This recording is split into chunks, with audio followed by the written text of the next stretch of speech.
And we're back. Thank you guys for tuning in to Another World Audiobooks. Not sure if anybody noticed or picked up on it of those audio files out there, but I have got a brand new microphone. So hopefully you guys are enjoying that a little boost in audio quality. I try to always keep the podcast high quality, but it's crazy how several years go by and the just quality of technology just advances and advances. So anyway, always striving here at Another World Audiobooks to bring you the best, highest quality free audiobooks, and all that we ask in return is that you share the podcast, spread the word, tell other people that you know about this podcast, because free things are meant to be shared. Come on. If you're enjoying this, I think that other people might enjoy it as well. So spread the word, spread the love, and I would be very, very grateful if you would do that. So thanks guys for listening, and without further ado, let's jump right into this next chapter of Meet the Tiger. Chapter 7. The Fun Continues. It was only a moment before Khan opened the door. Simon could have fallen on the detective's neck when he saw that Khan's features registered nothing more than a faint surprise. But he concealed his joy and assumed the slightly mocking smile that went with his saintly pose. "Thought I'd find you up," murmured the saint. "Mind if I split a small lemonade with you?" He had sidled past Khan into the miniature hall before the detective could answer, and Khan closed the front door resignedly. "I didn't expect to be honoured again so soon, Mr. Templar," said the detective. "As a matter of fact, I've a visitor with me." The last sentence was uttered in a tone that was intended to convey a gentle hint, as man of the world to man of the world, that the saint should pause and consult his host before making himself at home. But the saint had opened the door of the study before the detective had finished speaking. "Why, it's Miss Home!" exclaimed the saint. "Fancy meeting you!" He turned to Khan, who was reddening silently on the threshold. "I hope I'm not interrupting a consultation, Doc. Throw me out of the window if I cramp your style, won't you? I mean, people never stand on ceremony with me." "As a matter of fact," said Khan, on the defensive, "Miss Holmes simply came round for a chat." "No, really?" said the saint. "Yes," returned Khan loudly. "Well, well," said Simon, who was enjoying himself hugely. "And how are we, Miss Home?" He was wondering just how much she had told Khan, and she read the unspoken question in his eyes, and answered it. "In another minute." "I shall get my face smacked." The saint took her up swiftly. "And quite right, too. Try to forgive me. I never could see an elastic leg without being irresistibly impelled to find out how far it would stretch." He cast a reproachful glance at Khan, which made the detective take on an even deeper purple hue. Then he was smiling at Patricia with a message that was not for broadcasting. It showed his complete satisfaction with the way things had fallen out. There must have been a difference of a couple of minutes between their watches, and those 2 minutes had been just long enough to save the beans from being spilt all over the place. And the smile added, "Well played, kid. I knew I could rely on you. And everything in the garden's lovely, which means, incidentally, that it's our job to lead Khan up the garden. Watch your step."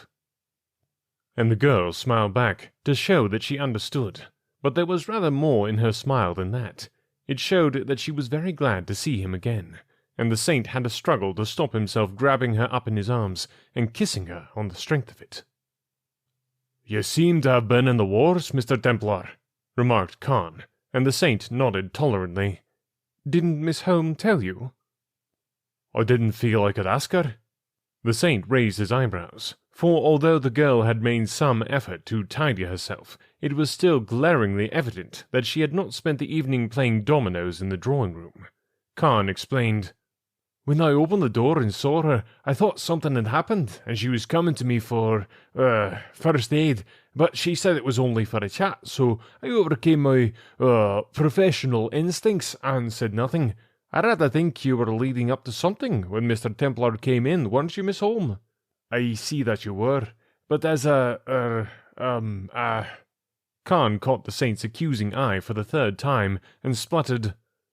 "As a doctor," said Khan defiantly, "I was trained to let my patients make the running, the old school, but a good one, and then you arrive." The detective broke off with a gesture that comprehended Patricia's ragamuffin appearance and the saint's own tattered clothes, and Simon grinned. "So sad," he drawled, "and now I suppose you'll be in agonies of curiosity for weeks." Khan shrugged. "That depends."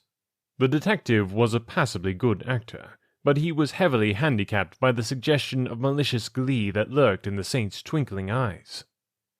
And he dared not seem to notice that the saint was quietly laughing at him because it was essential for him to maintain the role of Dr. Khan in the presence of a witness, which goes some way to explain why his florid face remained more rubicund even than it normally was, and why there was a certain unnatural restraint in his voice. Patricia was perplexed. She had expected to find that the saint and Khan were familiar friends. Instead, she found two men fencing with innuendo. It was beyond her to follow the subtleties of the duel, but there was no doubt that Simon was quite happy and Khan was quite annoyed, for it was indisputably the saint's game. "Shall I tell you all about it, Doc?" asked the saint insinuatingly, for it was a weakness of his to exaggerate his pose to the borders of farce. "Do," urged Khan in an unguarded moment. "I'll tell you," said Simon confidentially. "It was like this." Khan drew nearer. The saint frowned, blinked, scratched his head, and stared blankly at the detective. "Do you know," said Simon in simulated dismay, "it's a most extraordinary thing. I can't remember. Isn't that funny?" The detective was understood to reply that he was not amused. He said other things in a low voice that was nonetheless pregnant with emotion for the saint's ears alone, and Simon turned away with a pained expression. "I don't agree," said Simon. "The 10-toed tripe-hopper is nothing like the wall-eyed giraffe. Try Keating's." "As a matter of fact," interposed Patricia, who felt that things looked like getting out of hand, "Mr. Templar's been with me most of the evening. We were taking a walk along the cliff, and—" Simon raised his hand. "Hush," he said. "Not before the doc. You'll be putting ideas into his head." Said Khan fiercely, which a man might well say when goaded to the limits of human endurance, and then he coughed energetically to cover it up. "You see," said the saint, "you're embarrassing him." Simon was perfect. His smiling, polished ease made Khan's red-faced discomfort look like an internal effort of the detective to entertain a child's party with a few faces between the ice creams and the punch and Judy, and Patricia was weak with suppressed laughter. It was unpardonable, of course, but it was the only way to dispose of Khan's burning curiosity. To have been secretive and mysterious, much as the saint would have loved playing the part, would have been fatal. Khan suddenly realized that he was being futile, that the elasticity of his leg was being sorely tried. The saint had been watching for that, and instantly he became genuinely apologetic. "Perhaps I ragged you a bit too much," he hastened to confess. "Really, though, you were asking for it by being so infernally suspicious, almost as if you suspected me of just having murdered somebody or robbing the till of the village post office. It's really quite simple. Miss Home and I were walking along the cliffs, and—" "I fell over," Patricia explained, jumping in as soon as the saint hesitated. "I landed on a ledge, and I wasn't seriously hurt, but Mr. Templar had an awful job getting me back." Khan frowned. He had been badly had. The saint's merciless leg-pulling had achieved its object. So masterly was the transition from teasing to sober seriousness that the seriousness went unquestioned, and Khan swallowed whole a story that he would certainly have disbelieved if it had been told him in the first place without any nonsense. "No offense, old thing," pleaded the saint contritely. "I couldn't miss such a marvelous opportunity to make you imagine the worst." Khan looked from one to the other, but Patricia, pulling her weight and more also, met the detective's searching stare unabashed, and the saint's face displayed exactly what the saint wanted it to display. "I tried to tell you once," Patricia pointed out, "only Mr. Templar interrupted." Simon flashed her a boatload of appreciation in a glance. Ye gods, what a girl! There wasn't an actress in the world who could have taught her anything about the kind of acting that gets over without any stage effects. She had every woman in every Secret Service in Europe skinned a mile. There she was, cool as you please, playing up to her cue like an old hand, and marvel of marvels, asking no questions. The Saint hadn't the foggiest notion why a girl he'd only known a couple of days should back him up like that, when every flag on the mast would have told any ordinary person that the Saint was more likely to be wrong than not.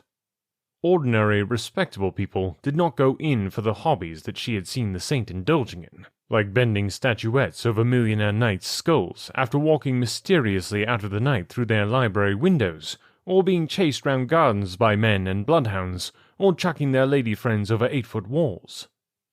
And yet she trusted him implicitly, took her line from him, and postponed the questions till afterwards. And not the least remarkable fact was that the Saint, that consummate egoist, never thought of the obvious explanation. Khan reddened again, recovered his normal color, and his stolid features gradually lost their strained appearance and relaxed into a wry smile. "You certainly did try to save me, Miss Holmes," he admitted. "You see, the Saint, that is, Mr. Templar, he's always running into trouble, and seeing him like that I couldn't help thinking of his habits. It didn't occur to me that you were with him. I was so dense it didn't strike me that you might have got messed up at the same time as he did, and of course I know all about you, Miss Holmes, so—" "Half time," begged the Saint dazedly. "We're getting all tied up. Let's call it quits." Khan nodded. "Saint," he said, "it wasn't fair. I'm taking this game seriously, and that's quite bad enough without tangling it any more." "That'll be all right," said the Saint heartily. "And now, what about that baby Polly we were going to split?" Khan busied himself with decanter and glasses, and the Saint offered up a short prayer of thanksgiving. There was a nasty corner taken on 2 wheels in the devil of a skid, but they were rounded somehow with the old bus still right side up, and the road looked pretty clear, at least as far as the next bend. Simon caught the girl's eye while Khan's back was turned. She smiled and shrugged her shoulders helplessly. The Saint grinned back and spread out his hands. Then, quite shamelessly, he blew her a kiss. Khan brought the drinks, and the Saint raised his glass. "Bung-ho, troops," he said. "Here's to a good race, Khan." The detective looked back. "Reasonably good hunting, Saint," he replied grimly, and Simon grinned and drank. "All things considered, worthy chirurgeon, I think—" The Saint broke off at the sound of a thunderous knocking on the front door. Then a bell pealed long and insistently at the back of the house, and the knocking was resumed. Simon set down his glass carefully. "You're popular tonight, son," he murmured. "Someone in a tearing hurry, too. Birth or death? What's the betting?" "Hanged if I know," said Khan, and went out. The Saint crossed the room swiftly and opened the casement windows wide, as an elementary precaution. Apparently, the evening's party was not yet over. He had not the vaguest idea what the next move was going to be, but the air tingled with an electric foreboding that something was about to happen. The girl looked at him inquiringly. He dared not speak, but he signed to her to keep her head up and go on trusting him. Outside, a voice which the Saint did not know was asking if Mr. Templar was there, and Khan answered. There was a tramp of heavy feet, and somebody arrived in the doorway. Simon was leaning on the mantelpiece, looking the other way, a study in disinterested innocence. "Ho!" said the voice. "There he is!" The Saint looked up. A man in uniform had entered, and the symptoms pointed to his being the village constable. Simon had not even realized that such an official existed in Bakem, but that was undoubtedly what the gentleman with the pink face and the ill-fitting uniform was. The constable had clearly been dragged out of bed and rushed into his uniform. He was dishevelled, and his tunic was buttoned lopsidedly.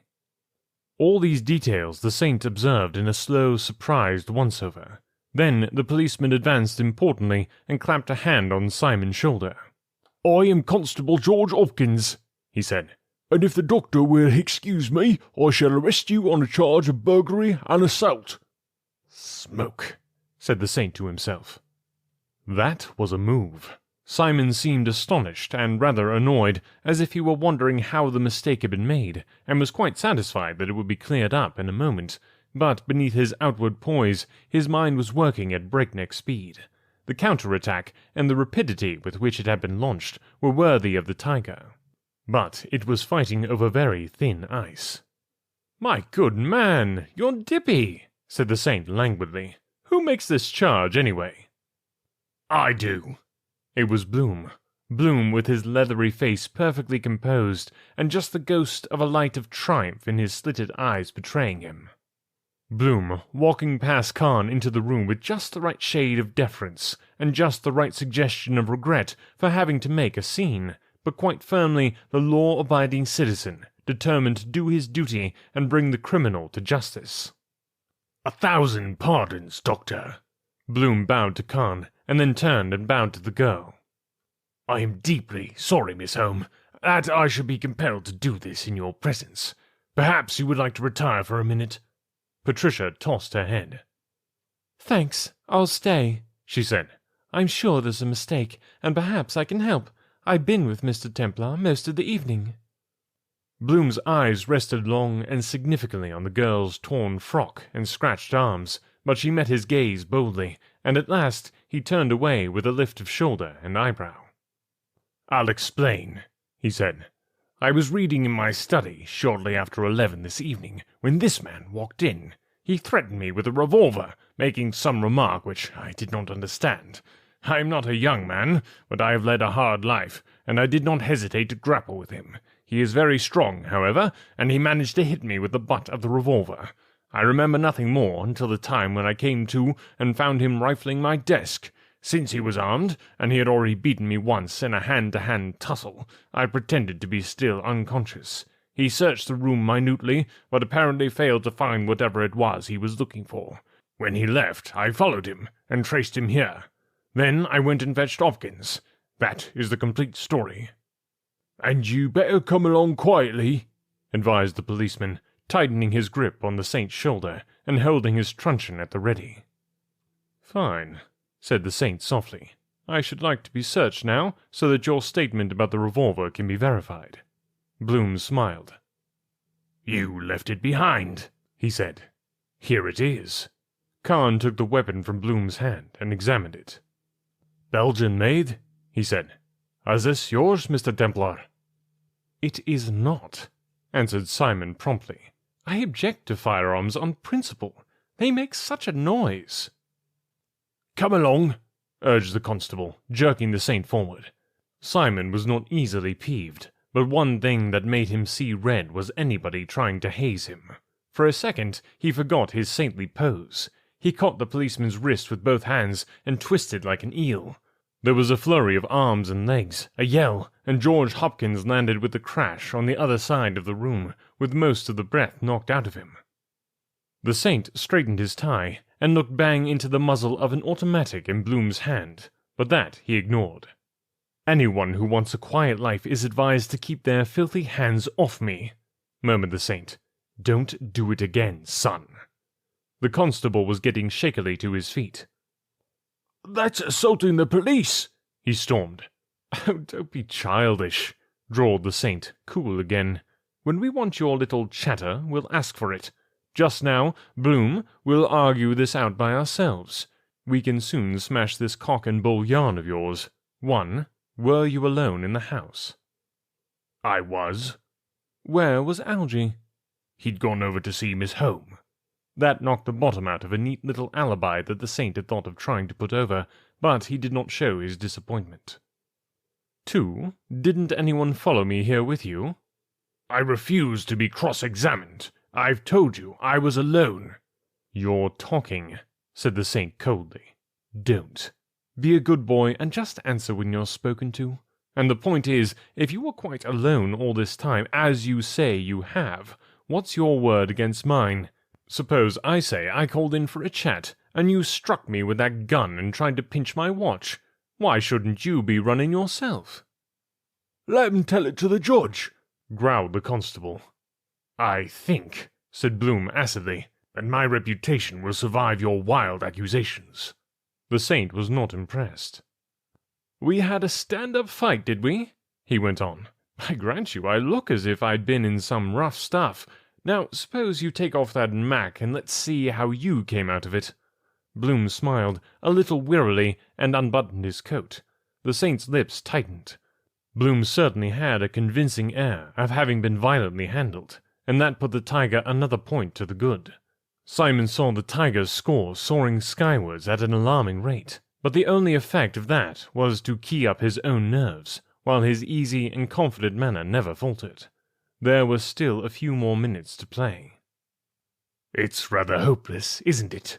said Bloom. He was appealing to the audience, and the constable grunted his agreement. "What was this remark you don't understand?" asked Khan. "When he, as you say, threatened you with a revolver?" "It was most mysterious," said Bloom. "He said, 'I'm looking for the tiger's den, and I think I'm getting warm.' I still can't make out what he meant." Simon fished out his cigarette case and began to tap a cigarette thoughtfully on his thumbnail. Apparently bored with the whole proceeding, he nevertheless saw Khan's face become a mask. Out of the corner of his eye, he caught sight of Bloom, and the boar's bland demeanor almost took his breath away. The colossal audacity of that last statement was the crowning stroke to a truly masterful bluff. The saint wondered if Khan himself was suspect, but Bloom's gaze rested only on the saint. No, the gang knew nothing about Khan's real profession. Bloom was simply taking a vindictive pleasure in kicking the man whom he thought he had got where he wanted him. And it looked dangerously as if he had got the saint tied hand and foot and gagged. Patricia could not help him, and Khan could not, even if he cared to. It was Bloom's word against Simon's, and there was no doubt which the bench would prefer to accept. And Bloom knew that the saint knew that any reference to the evening's entertainment at Bittle's would be futile.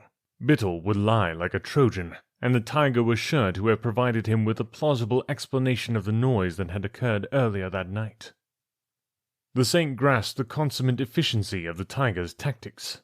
Simon was to be shopped, and the shopping had been slickly done. He would be lucky to get away with 6 months hard, and taken in conjunction with the assault upon the police in the execution of its duty, the whole charge sheet might well put the saint behind bars for upwards of a year.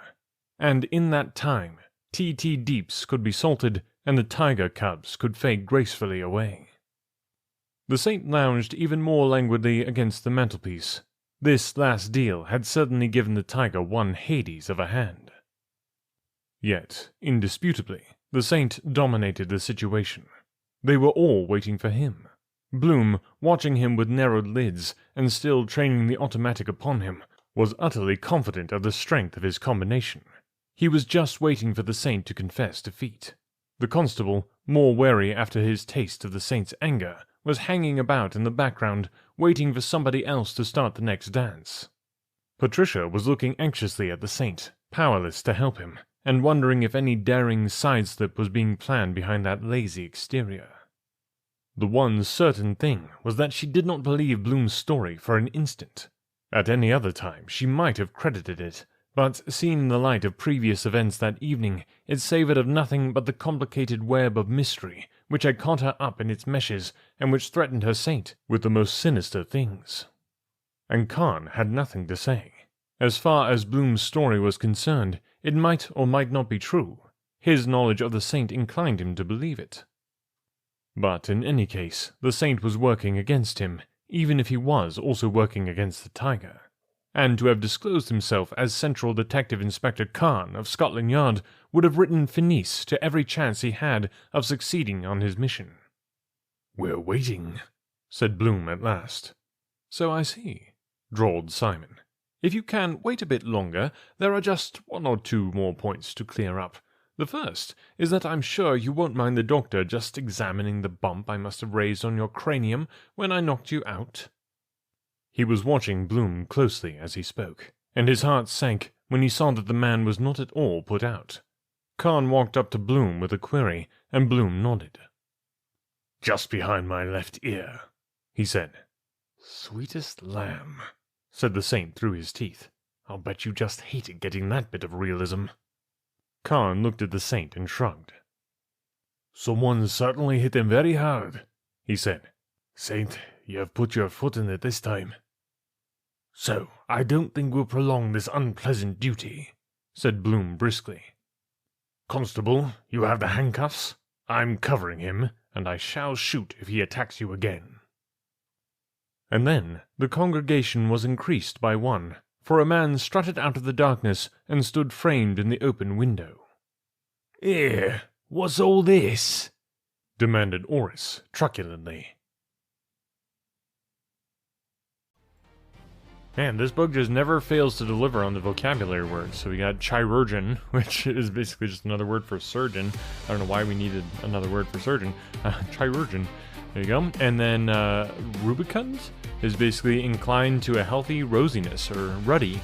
So rubicund, yeah, that's another good one. So if you see, I don't know, an apple that looks nice and rosy and healthy, you can say that's a very rubicund apple, I guess. So anyway, thanks guys for listening. If you haven't checked out the website recently, you should definitely do that, because we have all the backlist episodes, all the backlist books that we've done are listed on there, and you can actually just click right into the first episode. So sometimes it's hard with 400 plus episodes to find where the book might begin. So if you want to listen, for instance, to Treasure Island, it's been a long time since we've done that book, so you'd have to scroll way back in there, but I tried to make it as easy for you as possible so you can actually just go right to the first chapter of the audiobook in the feed, which makes it nice and easy to get started. And any of the books that are listed there, Pride and Prejudice, Emma, Sense and Sensibility, any of the Sherlock Holmes books that we've done, Treasure Island, any of the John Carter of Mars books that we've done, there's books and books and books and books. So much for you to check out. So go to anotherworldaudiobooks.com, check that out, and I would really appreciate any feedback. If you have any suggestions or comments or thoughts, I'd love to hear from the audience.